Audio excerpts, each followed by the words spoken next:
Hello, everyone. Welcome to our special talk on food security and global stability. I'm Dr. Tasaji Lagos. I'm the interim director of the Executive Master in International Studies at the Jackson School of International Studies at the University of Washington. I would like to thank our two guests, Eisenhower Fellows here, Colonel Tony Bennett and Colonel Justin Schlanser. They will be talking about important issues today.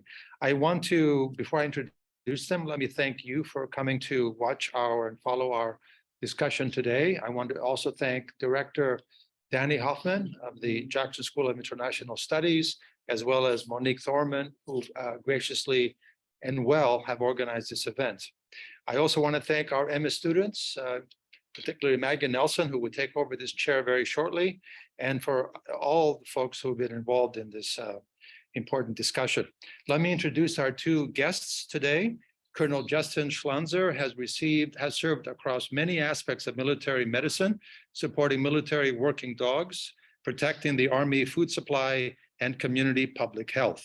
He has deployed to Iraq and Afghanistan and has coordinated military medical operations in Africa and South America. He holds a Master of Public Health and Doctor in Veterinary Medicine degree from Michigan State University. Colonel Tony Bennett of the Australian Army was recently, I understand, awarded the Distinguished Service Medal for his work in the Australian Army. He is a Duntroon, which is the Royal Military College in Australia, graduate and a combat veteran who has been recognized for his work as the commander of A Company, mentoring Task Force 3 on Operation Slipper in Afghanistan from June to November 2011. In his citation, it reads, his patience, tact, and personal support to the commander and officers of the 3rd Kondak instilled unprecedented improvements in their confidence and effectiveness. So I welcome, gentlemen, you both. So I will turn it over now to Megan Nelson, and thank you.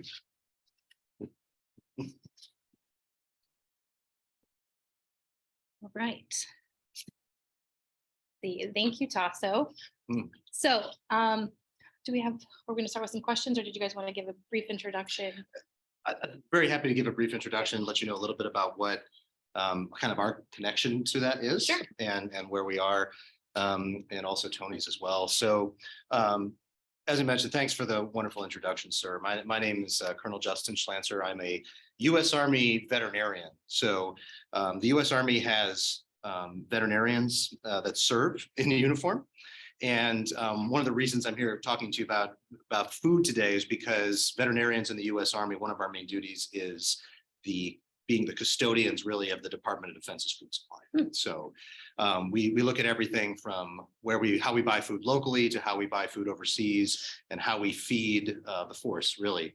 And we're especially interested in food safety, but also food security, especially as it relates to our soldiers and troops and other things.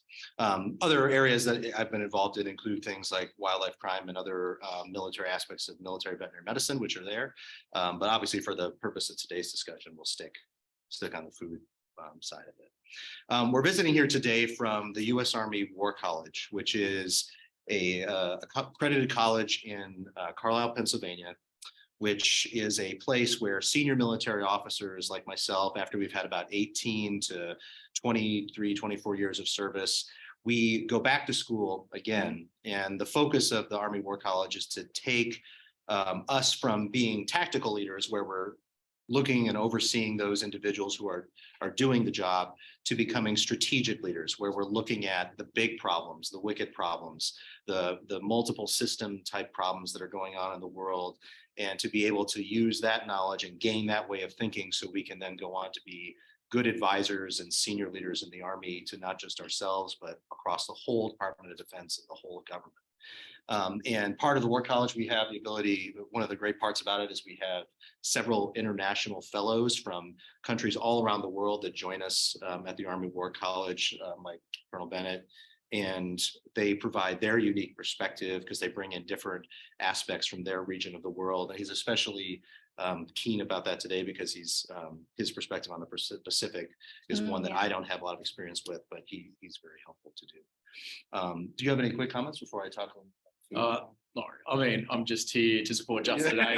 But my focus while I've been at the college has really centered on sort of the Indo-Pacific writ large and some of the, what's happening in great power competition and the alliances that may exist within that. And the intersection sometimes, as I've done some deep thinking about it, between food security, water security, and conflict and coercion, and the use of coercion and the use of climate change induced disasters to be able to further coerce states. So we're just happy to be here. It's a great, it's fantastic. Help out, Justin. No, I agree. So kind of what we're the basis of what we'll talk about today, and and then we'll open it up, for the questions from the field for sure. Is where food security is a true national security issue for the United States, and I think we've seen that over the course of the last few years. We've seen how food networks have been stressed by the COVID-19 pandemic. We've really gotten a new appreciation for how truly global our food supply is, which has been a big component. We've also seen how conflict in Ukraine has also pressured food systems, not necessarily in the United States, but also worldwide, especially in other areas like Africa, the Middle East, and South America, where we've seen political decisions being made on the basis of food-based decisions, subsistence decisions. And then also we wrapped up in all that, of course, is climate change and how that feeds into it. And the general gist kind of the thesis that we're looking at is, all of these problems are interconnected, and it's a multifactorial system where you have climate change that influences food availability, which leads to conflict. And then you have conflict, which then leads to greater food instability. And the system is a self-feeding type of system. And reality, when it comes to national security, we have several examples in just very recent history. Obviously, Russia and Ukraine, as we mentioned already. Just a little deeper into that, Russia threatened to cut off grain production from the Black Sea with Ukraine. They threatened to do that at the beginning of the conflict, negotiated a settlement with Turkey as the mediator, and was able to finally get food out of there. But that has kept many African countries and other countries around the world from speaking out against Russia's aggression in Ukraine. But also, just about a year later, on the one-year anniversary of it, all they had to do was threaten to do it again. And we saw food and grain prices in all over the world jump up 5-10%. So there's a lot of influence that happens there. We can also attribute recent conflicts like Syria and other conflicts, to food insecurity-based means. And so with as global as the United States is, and as global of a presence as it has, this is a true national security threat to us. Then you figure in the ever-increasing pacing threat of China as well. China's demand for food to feed its population is extremely large, and it's caused them to become global and diverse in how they look at food and food security. And even looking at interests inside the United States to try to shore up their food security in the wake of climate change and those types of disasters. And so really, the food security problem is one that I believe that as Western thinkers, we tend to glaze over a little bit in the United States because of the lifestyle and society in which we live in Western society. But we have it here as well, and that's not to be minimized in what we have here in the internal country of the United States. So many different, I think, national security implications there. Yes. That is it's a really good point. It's really interesting, and it ties back to a lot we're learning in the EMIS program. One question I had is, so obviously military, how do you work with large international bodies like the UN as they have the Sustainable Development Goals, and how does that all work together in terms of military, the nonprofits, NGOs, large international bodies? How do you guys work in that capacity? Sure. So I'll qualify just first. I should have qualified earlier just by saying that all of the opinions we say here, these are all personal opinions as well. They don't necessarily reflect a official position of the Department of Defense or the U.S. Army or the government. So that's why we can have a good conversation with you guys and talk freely. So there's great challenge with the DoD and interagency and also working within NGOs for programs like this, mainly because the DoD, kind of the paradox of the Department of Defense in American societies, we have great access and great funding, but we aren't necessarily always the best tool for mitigating things like food security, food insecurity. Programs such as those at USAID and UN have very robust programs, but they don't always have the means necessary to do what they need to do. And oftentimes they reach out to the Department of Defense for assistance in those areas. It is interesting because it once again, everywhere the food insecurity problem is different. And so you have to look at the cultural factors, the societal factors, and all the security factors when you take into account how you're going to try to attack a problem in a particular region. I don't know if you have any thoughts from the Pacific. So I think for, down in Australia, one of the great benefits of being a small nation and having small military forces and a small government is that you're forced to work together more often. The stovepipes that exist with a million-strong army like the US doesn't exist there. So generally in Australia, there's this opportunity that defence and the equivalent of Department of State, which is called Department of Foreign Affairs and Trade, which often leads our interaction with those other agencies that you're talking about, we consistently have a permanent liaison officer corps that sits within the Department of Foreign Affairs and Trade, specifically as it looks towards climate change and climate disasters, which is linked in our region. It's clearly linked to food and water insecurity, to the level of, if you ask the Pacific Islands what their number one national security threat would be, they would certainly say, well, it's climate change. More often than not, that's got to do with either water security through salination problems. Or if you're talking in Bangladesh and South Asia, they've got significant problems up in there as well. So through our Department of Foreign Affairs and Trade, which is the State Department, with liaison officers from Defence, we interplay in that area. Okay, that makes sense. Interesting. I'm gonna, before I ask you another question, I'm gonna jump over and say to the audience that if you have any questions, feel free to put them in the chat, and I will read them out for the broader group to listen to. Does anybody in the room have any questions that they would like to ask?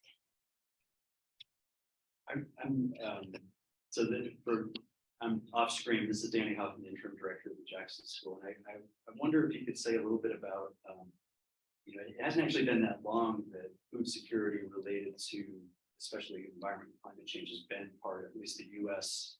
national defense strategy.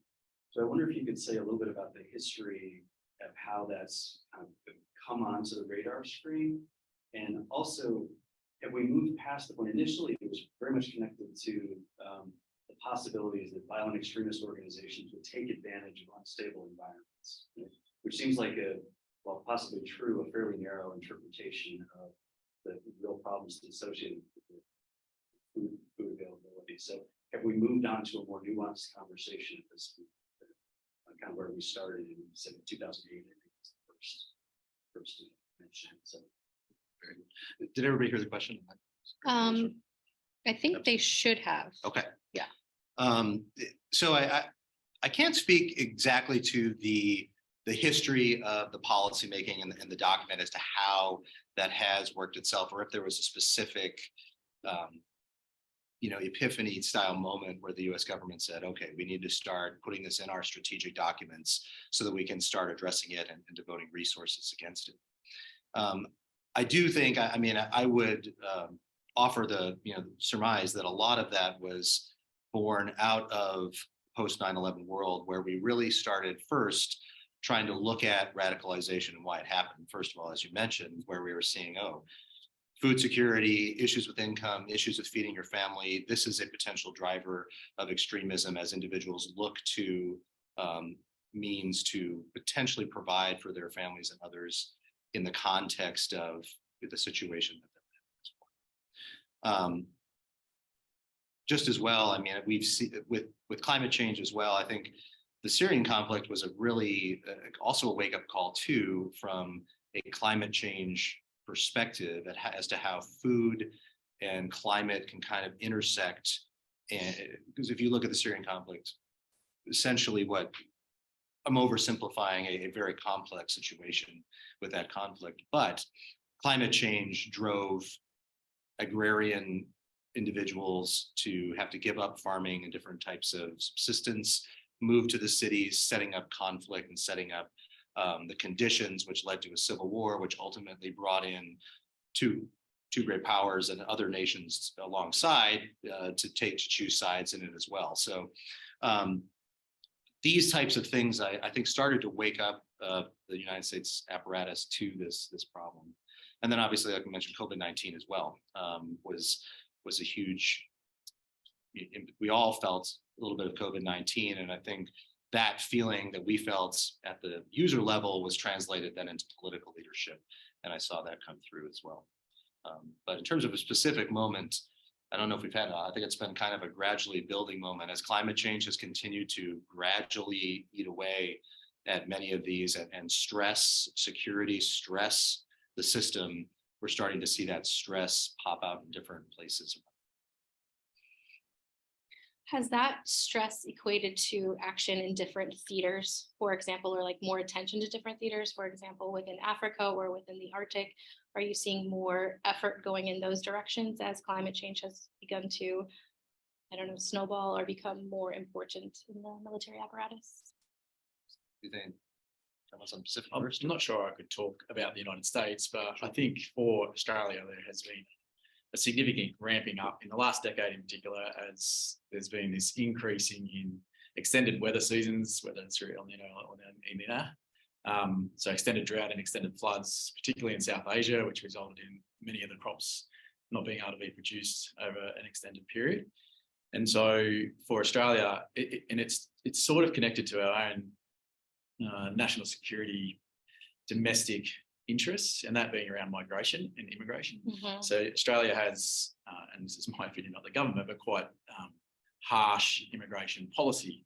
But we were seeing migration occurring as a result of some of the floods and cyclones and droughts already existing in South Asia, and they were coming down through Southeast Asia. And so this national hardening that we've had for a long time on a migration was driving then almost greater military interest in being able to solve the wicked problem around how do we support the resiliency of our neighbouring countries to prevent, illegal migration coming down, and then still connected to some of those people that are coming down. It makes it easier for violent extremists to be able to enter into Australia.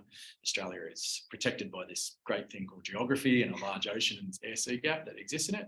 And so for us, the military started getting interested in it about a decade ago, and we've seen that migration flow.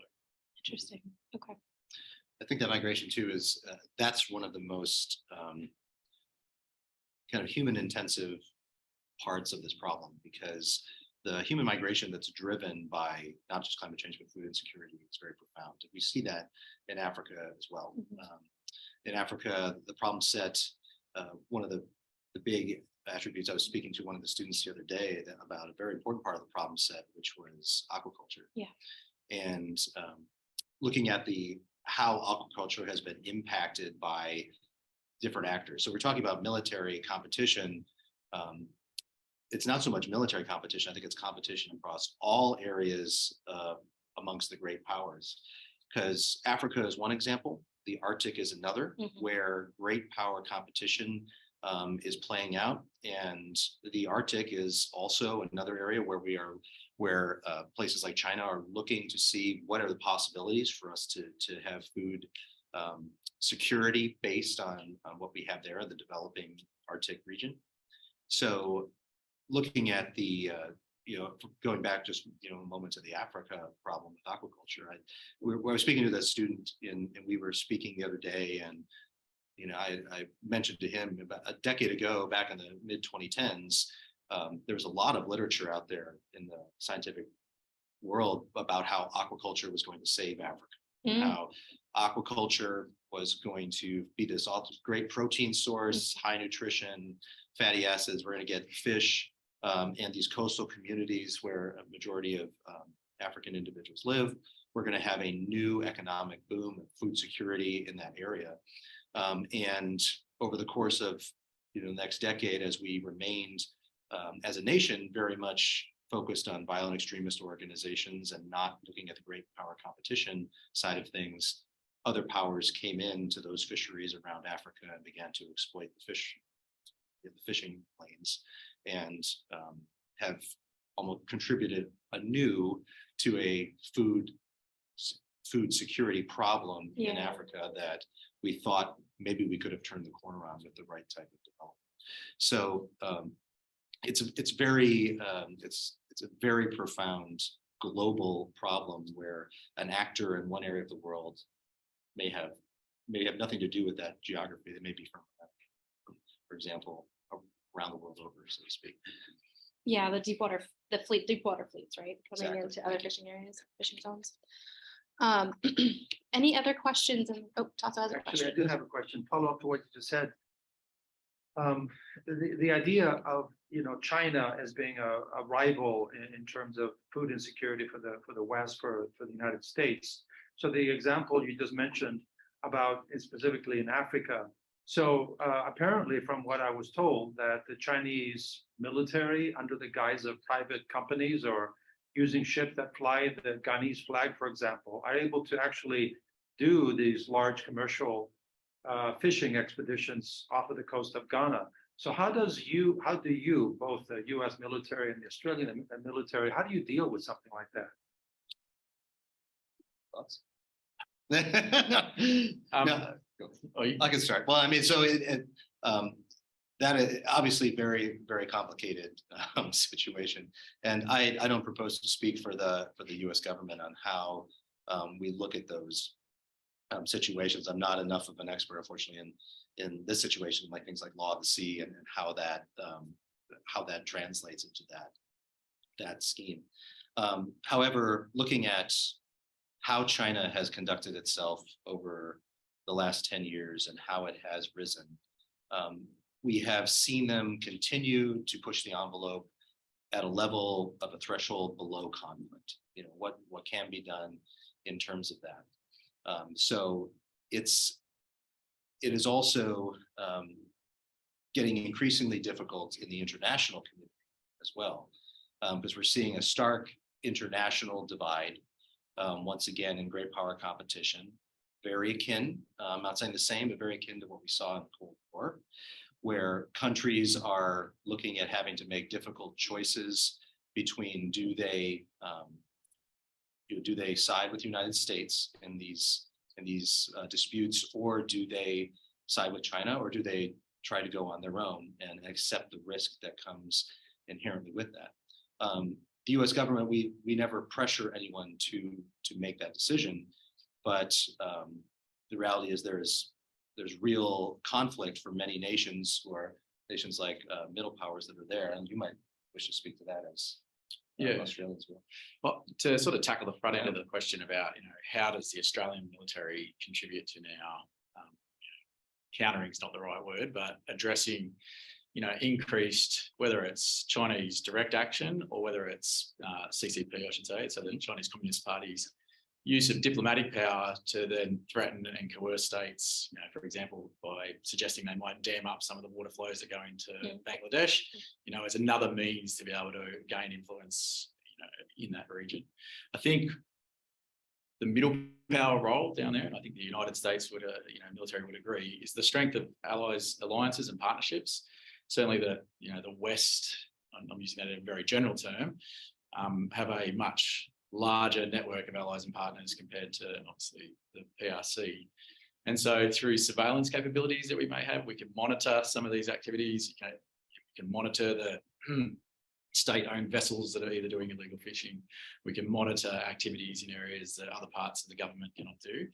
And across the alliances and the partnerships, share that information. And ultimately, I think that enables our political leaders to make a decision whether they're going to call China out on it, which sounds simple in some instances, because if you're a great power, it's easy to then call out malign PRC activity.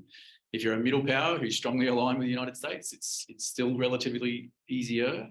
But if you're a smaller state, the consequences of doing that, of course, invite further economic punishment by China onto those smaller states, particularly in the Southeast Asia, Pacific, South Asia region. So yeah, I'm not sure if I answered it, but the front end of it is, yeah, I think we can contribute to surveillance reporting through our alliances and partnerships.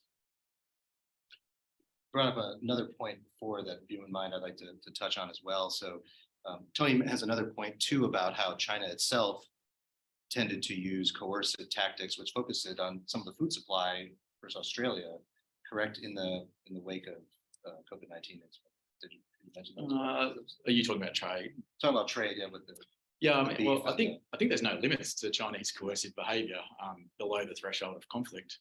You know, we saw in the last 12 years, we have seen a 200% increase in whether it's diplomatic coercion or, whether it's economic coercion or economic punishment, or whether it's through the information power, diplomatic coercive behaviour, like I was talking about before, threatening to do something or the potential and capacity to be able to do something. We've seen it increase over 200%. Furthermore, when we got into COVID-19 or leading up into COVID-19 and beyond, we saw states that would call out malign or Chinese behaviour or PRC or CCP behaviour that was incongruent with the values and the rules-based order that existed, that would just increase tenfold again. And for Australia, that meant significant tariffs and bans on exports and the ability for us to either trade with China or some of the regional partners having to make a choice on whether we could provide them the food, meat in particular, into South Asia, and the threats that China would then impose on places like India to a lesser extent, but again, Bangladesh and some of the smaller nations. And Australia's ability to trade there just increased again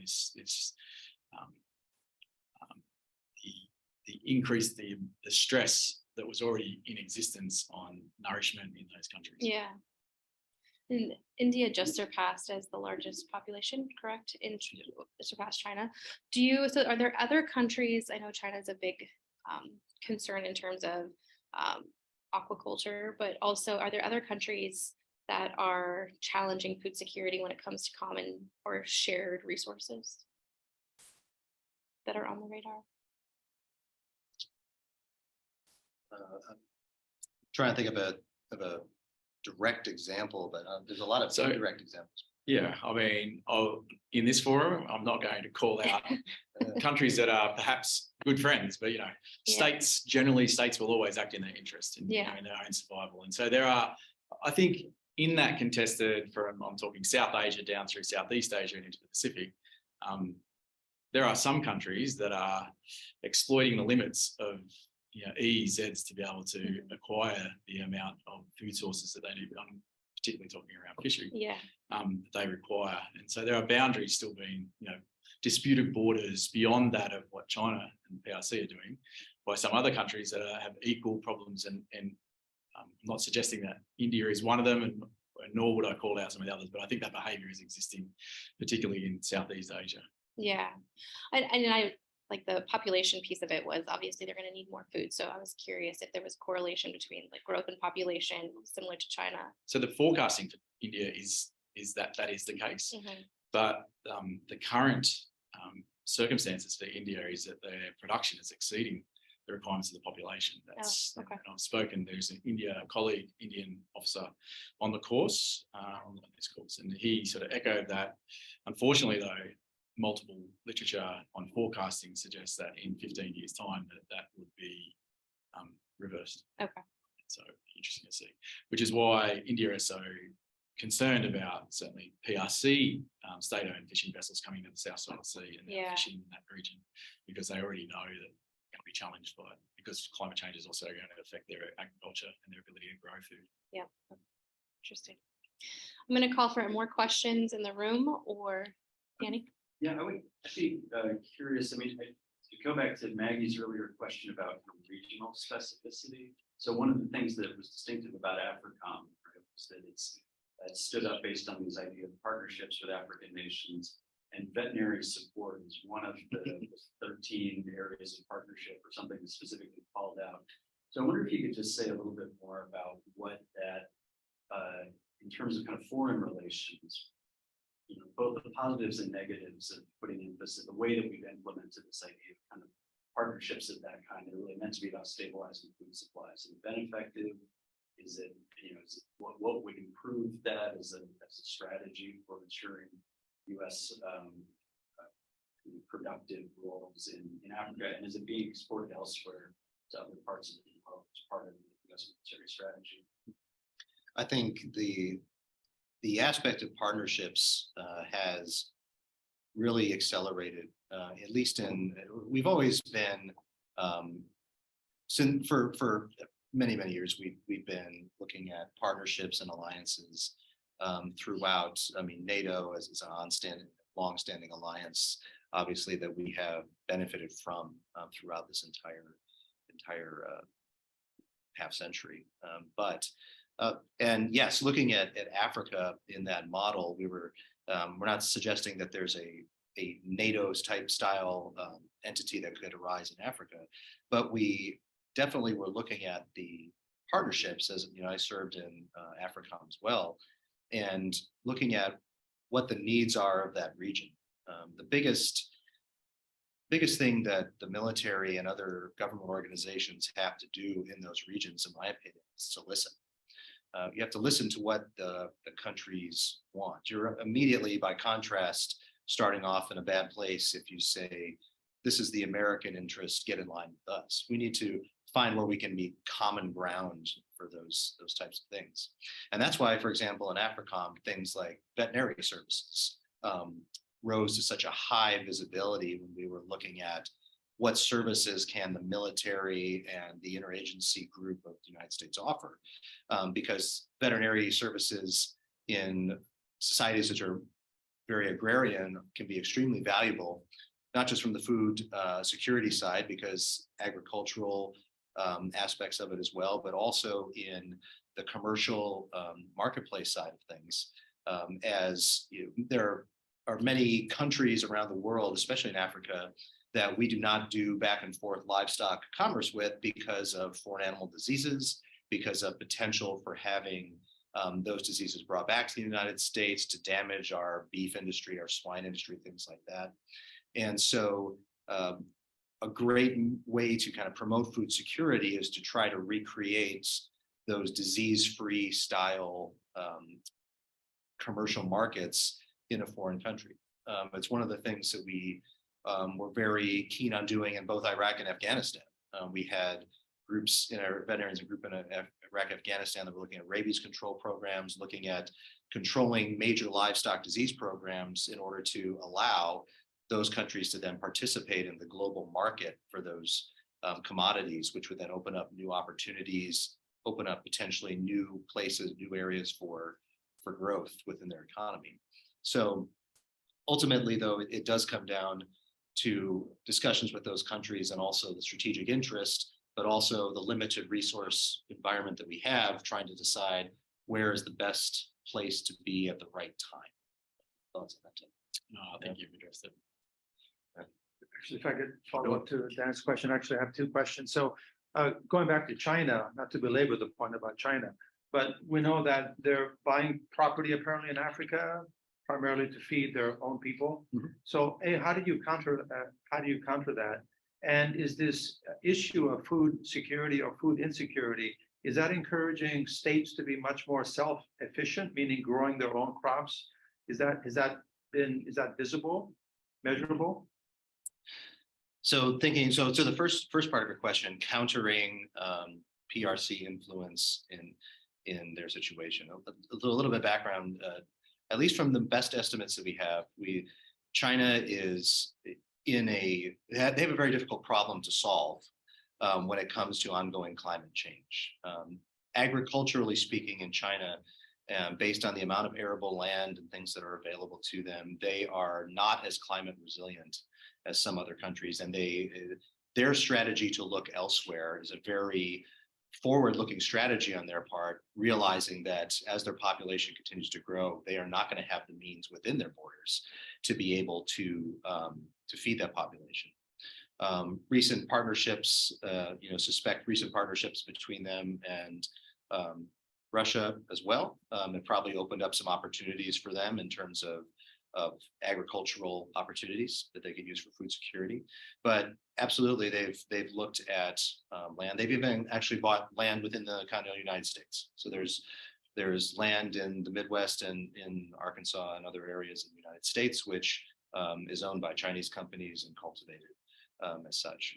So it is a very difficult problem that, once again, in this case, I don't believe the military arm may be the best arm to really negotiate out the solution to it. It's something that requires careful diplomacy, careful statesmanship, and statecraft in order to really get after that problem. Probably the most difficult undertone to this is that climate change is the problem which is going to affect all of us, regardless of national borders. And so our ability to work together to find a common solution is very, very important. But yeah. No, you It's a answered it difficult well. question. I have nothing. Okay. It's also a change in thinking, I believe, as well, too. So we have in the United States, the amount of food waste that we use in the United States could potentially make a big impact internationally if we were somehow to translate that percentage, which I think is over 30 or 40% of the food produced in the United States is actually just wasted, and translate that somehow into global production. Think how wonderful that would be if we could translate that food. It could be economic growth for the United States, but it could also be a potential counter to food insecurity in different places of the world. These are the cultural things that we have to work through as well, from like almost an anthropological perspective, to really look at, getting after the different nuances of the problem. And I don't think I got to the second part of your question. The second one, whether the idea of food insecurity, is that encouraging states to be much more self-sufficient, more reliant on their own production? For example, if they are trying to make more land that is perhaps not as arable, trying to make it more arable so they can increase their own food production. Is that happening? Can we see that at all? I'm not sure. I don't know in the Indo-Pacific whether that's happening in South Asia and the Pacific itself. But what I think is increasing, and there's evidence of it, is bilateral or minilateral trade arrangements, particularly around food sources, as a consequence of what you're saying, the People's Republic of China seeking other ways to be able to either, whether it's acquiring land, whether it's using state-owned vessels to go fishing, or whether it's the threat of cutting off water supply down into Southeast Asia.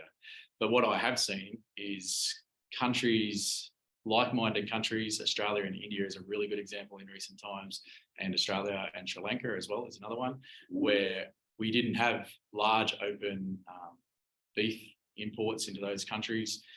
As part of it was a mutual arrangement and benefit. For Australia, we had the meat cut off to China. For Sri Lanka, they were getting pressure from China diplomatically. And so I'm seeing more opportunities to diversify the sharing of food sources beyond traditional relationships that already existed. So I haven't seen any other, and I'm sure I'm not an expert in the area, there would be examples of what you're talking about, but I think that the strength of these bilateral relationships that are being made now are really addressing some of those major concerns that you talked about. Something that came up for me is, so you talked about supply chain. We saw a hindrance in the supply chain when COVID hit, the pandemic hit.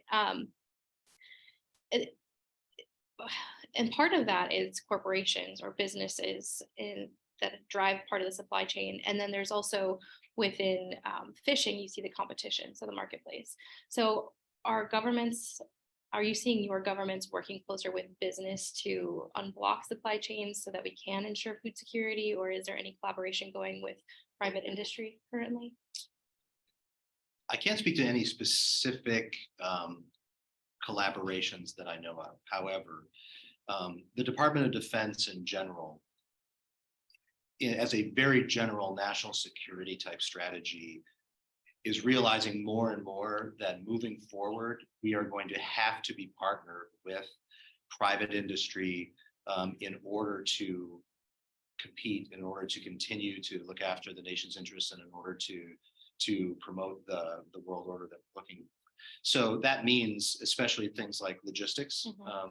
We don't do not all the logistics the Department of Defense does is internal to the to the Department of Defense. It's done through civilian contractors. It's done through action programs that we do. That also goes for things like cyber and space and all these other partnerships. I believe the future in many avenues of the Department of Defense is going to be some type of defense and civilian collaboration. And what form that takes, I think, will be as diverse as the different different entities that are going to come out of that. Yeah. But really, before it's a different time now because in the past 50, 60 years ago, seeing something that started in the Department of Defense and then started and was developed in the Department of Defense, then was modified for the civilian world was not uncommon.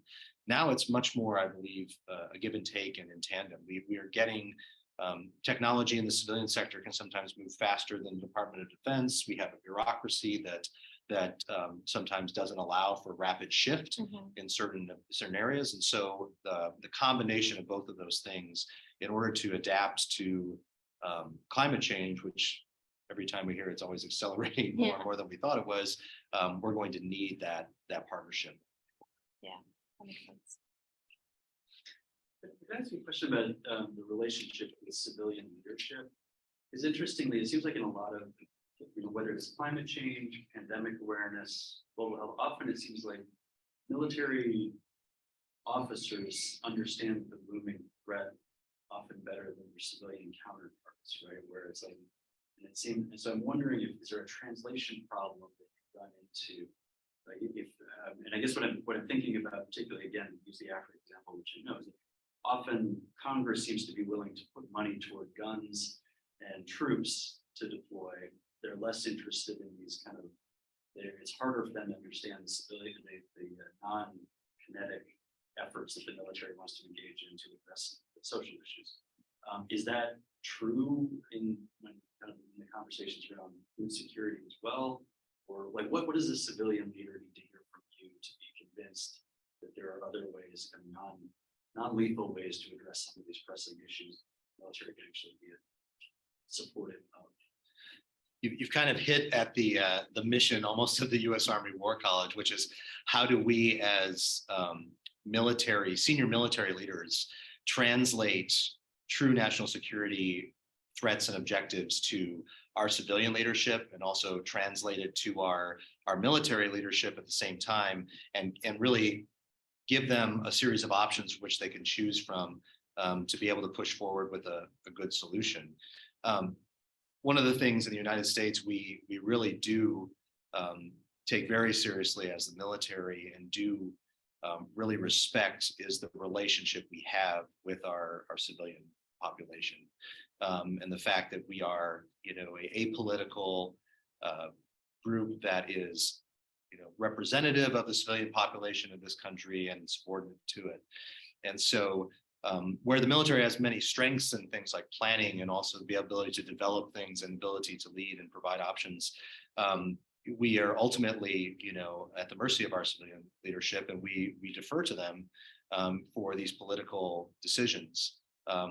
Our job is to be able to give them the best set of options possible to let you know what the military arm of things can or cannot do, where our capabilities end at one left limit or one right limit, and know what we can provide, and then also to be there when the civilian leadership calls upon us. So it's a very interesting responsibility that we have, but it's a very difficult job sometimes to be able to try to conceptualize very, very complex problems, such as food security, that don't have a clear solution, that don't have a clear center of gravity that you can put all of your resources towards to try to find a solution for them. Yeah, I think you further, certainly at times in Australia, and I'm confident that this will resonate here. It's difficult to get past the senior political parties using the military for their own, not their own agendas, as quick wins with the population. So the military in the Pacific, particularly, is constantly responding. Let's just talk about climate change first, but disasters that are related to climate change.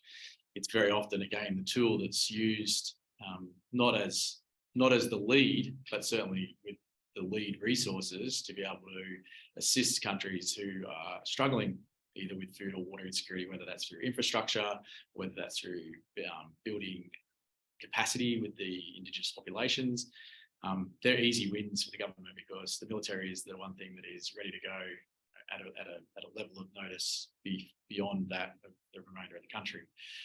Of course, the military side of me is be careful. You can't use the military all the time for everything. It's the military's primary role is, of course, to defend the nation through conflict. So it is a real challenge. I think that Australia is again lucky, and so the nature, the size of this military force, the closeness of our military leaders with our political leaders is unique, I think, compared to larger countries such as the United States. And so I think there is a strong relationship there, but I still think we get probably overused depending on where we are in the political cycle and what crisis is coming around the corner. If I could actually, once again, I follow you, Danny. So you just mentioned, both of you just mentioned the idea of working with leadership, the civilian leadership, to address several issues around food security and so forth. What about the ordinary person on the street? Do you at all relate? Do you ever think about, well, we need to also kind of sell our mission, our message to the folks that are not part of the leadership? How do you deal with that? Well, that's the crux of it. So ultimately, what I've found looking at many of the problems that I've examined, not just at the Army War College, but throughout my career in the military, is that even the problems like I was speaking about this morning with wildlife crime, is these are inherently human problems. These are problems that have a very human face to them. And ultimately, you need to be able to look at the population, but also look at the individual as well and see where is the change in behavior going to happen. I don't have a good background in things like information and communication, health communication, but these types of skills I think are extremely valuable in terms of changing behavior at both the bottom up level and then also from a top down level. People will respond to many different things if they believe things are in their interest. And I think that is the crux of convincing people when you're looking at a problem like this to change their behavior, is you absolutely have to convince them that it is in their interest to do so. It sounds unfortunately a little cynical, but it's very true when we're looking at behavior being, if they're changing for altruistic reasons or if they're changing for purely, I would say, economic reasons for themselves. But there's kind of two ways to look at it. There's the policy reason, which not everyone always responds to. Sometimes, especially in the United States, compared to some other countries, we tend to have a little more cynical view of government first, and then we and our individual rights second. Our individual rights take precedence. So it depends on how you frame and how you properly message, I think, these types of problems to the populace to do it. I think it's a really good question, and I'm cautious to overstep the mark of how much is it the military's responsibility to communicate, the crisis of food insecurity or food security, whichever way you want to look at it. Yet at the same time, and we're not different to you when it comes to the levels of trust in our political parties and our political leadership, but trust in the democracies is dropping sort of in most Western liberal democracies. And whilst the military trust is dropping, it's dropping at a slightly lower rate than many of the others. And so I think the population trusts the military still compared to the others, right? And so the military could be used as a very efficient tool, the military leaders and particularly, the lower levels and the actions that might be done in the region as a tool for government to be able to further communicate this is important. Is probably something that hasn't been exploited enough, but I temper that with, again, going back to my previous comment, is be careful, government, don't use the military for what they're not designed to do. But I think that further evidence and examples of the benefits that countries like Australia and the United States can give to those smaller nations, in my instance, in the Pacific or the Southeast Asian region, is a real strong message to be able to raise the threshold of it as a level of interest to the general population of Australia. I'm sorry, I've got to run. Yeah. Thank you very much. so much, Colonel Bennett. Thanks, Dr. So that concludes our time for today. I wanted to say thank you to the Jackson Foundation as well as the Army War College, but especially Colonel Bennett and Colonel Schlanser. Thank you for the time. Appreciate you answering our questions, and we'll conclude there. Thank you. That's great. Thank you very much.